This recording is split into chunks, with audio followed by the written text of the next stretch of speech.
Shabbat Shalom. Shabbat Shalom.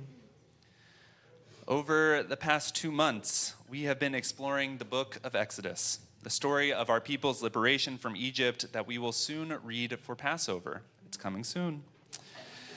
And this Shabbat, with Parashat Pekudei, we mark the end of reading this book. Tomorrow morning, across the street in our sanctuary here at CBE and in sanctuaries around the world, Jews will loudly say the words, Chazak, Chazak, Venit Chazek, upon finishing our reading of Torah. This phrase literally means be strong, and let us strengthen one another. Quite an appropriate message for the times that we find ourselves in right now. But when I hear the word strength, my first thought is not necessarily to think about the ancient words of our tradition, especially those words that, like this week's Parsha, are focused intensely on the architectural details necessary to build the tabernacle. Perhaps you too, like me, initially think about physical strength or fitness, being able to run a marathon or lift weights in the gym, or just being able to get from one place to another. In this paradigm, strength is all about physical fortitude and ability. But the reading of Torah being tied to the ideal of strength comes from deep within our tradition. Fast forward from our Torah portion this week to the end of Torah in the beginning of Joshua, the successor of Moses. In setting out to take on this leadership position, God tells Joshua that he must be chazak ve'ematz, be strong and resolute in guiding the Israelites into the promised land. This pep talk of sorts continues with God providing Joshua with his path forward. Lo yamush sefer haTorah hazeh. Let not this book of Torah cease from your lips, but recite it day and night, so that you may faithfully observe all that is written in it. Only then will you prosper in your undertakings, and only then will you be successful. Although not using the explicit language of chazak, chazak, venit chazek, we can still understand the connection between strength and Torah, and about how studying Torah can lead us down a meaningful, joyful, and righteous path in the world.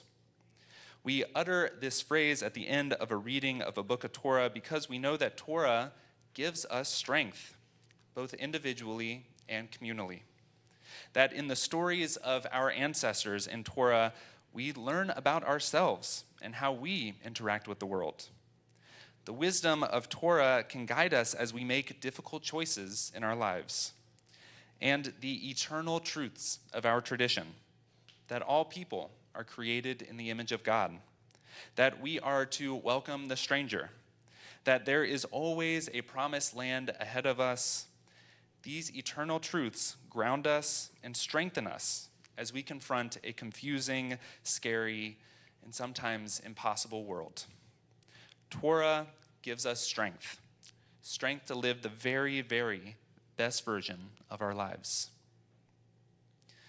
Tonight, I'm interested in this idea of strength and of gaining strength from the wisdom of our Torah because over the past 2 months, during the almost exact same time as we've been reading Exodus, we have been witnessing very different ideas and stories of strength and what counts as someone being strong.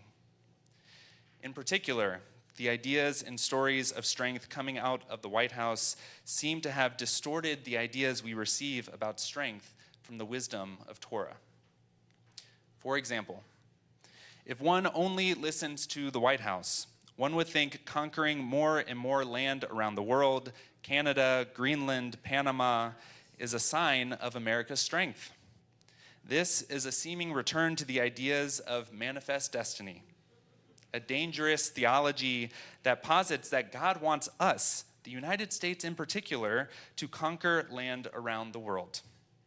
This theology has already wrought displacement, colonization, and genocide upon the peoples of this land and is rooted in strength through utter dominance of others. In another example, if one only listens to the White House, strength is also exhibited through the direct attacks against the most vulnerable. Whether it is benefits for seniors, food programs for children, medications for impoverished communities around the world, deportations for those seeking safety and a better life here, and on and on and on. These are attacks against those who need the most support right now. The White House has embodied the ethos of Amalek, the character in our Torah whose most despicable act is to attack and destroy the people at the back of our wandering, the weakest among us, thereby making him look strong. In attacking the most vulnerable, the people who have little ability to hold the administration accountable, they project strength, but it is merely a projection. Another example, if one only listens to the White House, strength is shown through a homogeneous country, with everyone looking, feeling, and acting the same. Any celebration of diversity, especially diversity of race, gender, sexuality, and religion, makes us weaker, less able to unite together. When one is not white, straight, male, cisgender, Christian, or proudly, fully American, they are the other. And they are the one bringing weakness to this country.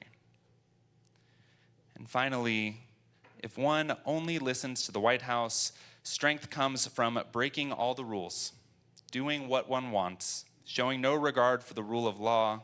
Strength comes from name-calling, denigrating others who don't agree with you. Strength comes from lying over and over and over again about consequential and inconsequential things. And perhaps most importantly for this White House, strength comes from one individual with a sidekick or two, making others feel weak and projecting strength and power no matter what happens. These ideas of strength, of power, are too narrow. They're too exclusive. They are the ideas of strength from Egypt, or Mitzrayim in Hebrew, which literally means the narrow place.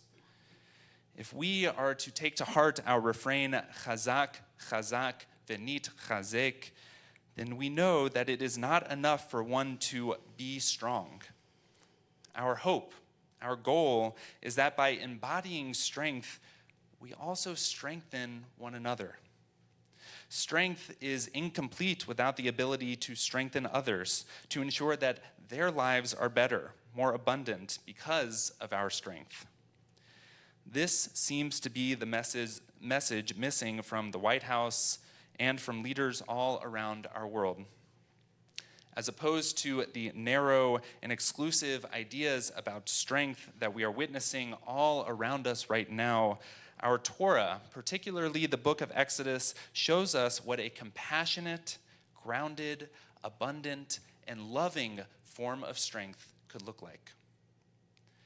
For example, early on in Exodus, two midwives, Shiphrah and Puah, stand up against Pharaoh's decree to kill all Israelite baby boys.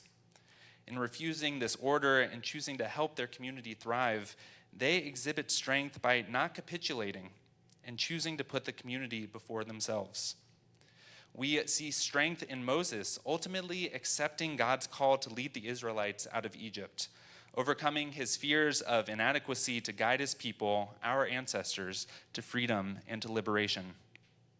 There is also strength in celebration, with Miriam packing her timbrels in advance and leading the people in song and dance after crossing the Red Sea. Moses again demonstrates strength by accepting the advice of his father-in-law, Yitro, in constructing more effective systems of governance. And through the construction of the Mishkan, this holy space in which God will dwell among our people, we witness strength in all the Israelites coming together, those whose hearts move them to action to create this holy space. Some in our country and world see strength as domination. But we know from Torah that strength is about community. Some see strength as attacking the most vulnerable to make themselves look strong. But we know from Torah that strength is about lifting up those on the margins and creating a world of justice and righteousness for all people. Some see strength as everyone looking and acting the same. But we know from Torah that a mixed multitude of people joined the Israelites in escaping Egypt, and that we are stronger through our diversity. And some see strength as Mitzrayim, as this narrow place. But we know from Torah that the narrow place is not the end of the story, and that liberation is around the corner.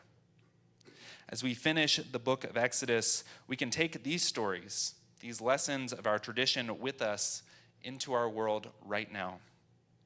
We can refuse to listen to these other ideas about strength because we know that our strength comes from something much less fleeting.